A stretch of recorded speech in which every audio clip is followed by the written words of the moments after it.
Today we're talking all about gentle natural herbs you can use for skin health, for autoimmune inflammation, as well as for healing skin.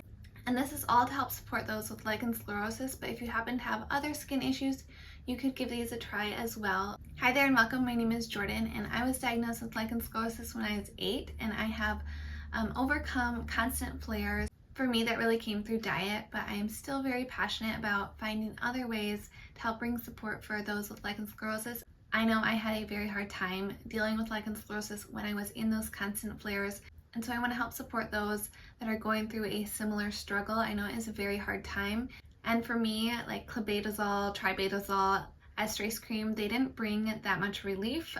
They actually brought a lot of pain while using those. And so I want to bring awareness to natural options as well that don't come along with a painful application or anything like that. But of course, I am not a doctor or a healthcare professional, so if you are going to try out some herbs, especially if you're taking them internally, you should definitely consult your healthcare provider first. And with all of these herbs we were talking about today, you're going to want to make sure you're getting a high quality product. So I would go for organic and also cold pressed if it has to be in a oil form. Like if you're making a salve, I would go for cold pressed and organic. If you're going for like loose leaf, I would just go for organic, and to make sure I was going through a reputable company. And I will leave a link below in the description to what I think are good companies or a good buying option. But do your research, pick a company that works well for you.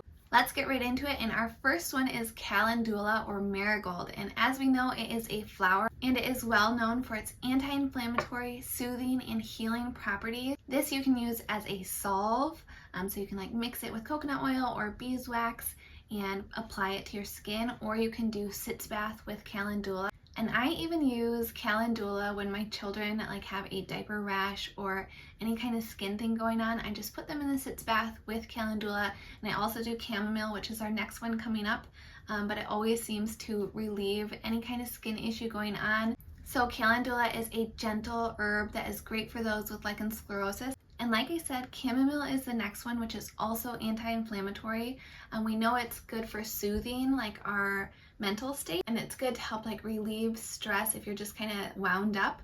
So you can take chamomile as a tea. You can also put it in a sitz bath or a salve. Our third one is gotu kola, which is known for promoting skin health and healing skin, and you'd want to use this one as a salve. And number 4 is turmeric, which is a very powerful herb, and it's right along the lines. It is also anti-inflammatory, which is what we're going for with lichen sclerosus, as it is an autoimmune condition which causes inflammation in the body, and that is what is irritating your delicate skin. So we're sticking with the anti-inflammatory turmeric. You can take it as capsules. Again, talk to your healthcare provider first, but you can take it as capsules to regulate the body's inflammation. You can also take it as a salve, but I'm going to warn you, turmeric does stain and it's very hard to get out of clothing, so I wouldn't wear like your favorite underwear. Our next one is red clover, and it's used to support healthy skin, and it also balances hormones. So this would be a great option if you are on your cycle, because I know that's a time when many get a lichen sclerosus flare, and so to help regulate our hormones, which may be spiking like an autoimmune imbalance, is through our hormones. You can use red clover to help bring your hormones back into balance and hopefully mitigate a flare while also promoting healthy skin. For this one, I actually take as a tea, and my children and I go out and we gather red clover in the yard, and then we put it in boiling water and just drink it down, and it has great health benefits. A few other helpful lifestyle considerations to help bring your body back into balance is to, 1, go on an anti-inflammatory diet. So that would be things like avoiding gluten, processed sugar, and dairy. Those are things that really trigger inflammation in a lot of people, especially those that have autoimmune disorders, which seems to be linked to a disrupted gut biome, a leaky gut. And so you want to help protect your gut biome and healthy bacteria by not feeding the bad bacteria in your body, because that can trigger like an overgrowth and then an autoimmune response. And as we have lichen sclerosus, and that is an autoimmune disorder, an autoimmune response is what's going to bring on those flares. You'll also want to do your best in managing your stress. I know that seems so much easier said than done, but find what works for you. Is it a bath at night? Is it having tea with your husband? Like, what works for you to help you wind down from your day and also to help you prevent those stressful moments?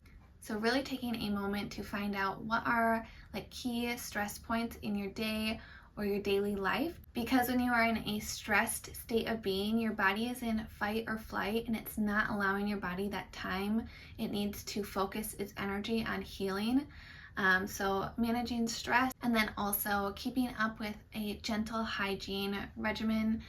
So if that is coconut oil, taking a shower every day. I know when I was more sensitive, I had to take a shower every day, do my coconut oil, or it would just kind of spiral down into a flare.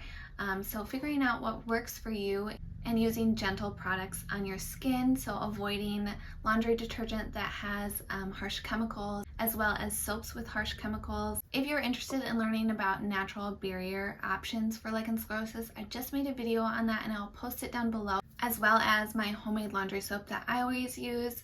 It doesn't have harsh chemicals. It's like borax, baking soda, things like that, but that will also be in the description below. That's what we have for today. If you give any of these herbs a try or know of other ones that work really great for you, please leave it in the comments below and help us build a community that can talk about natural options for lichen sclerosus. If you have found this video helpful, please like and subscribe. I have a lot more lichen sclerosus videos where I research possible causes for lichen sclerosus as well as ways to treat it naturally.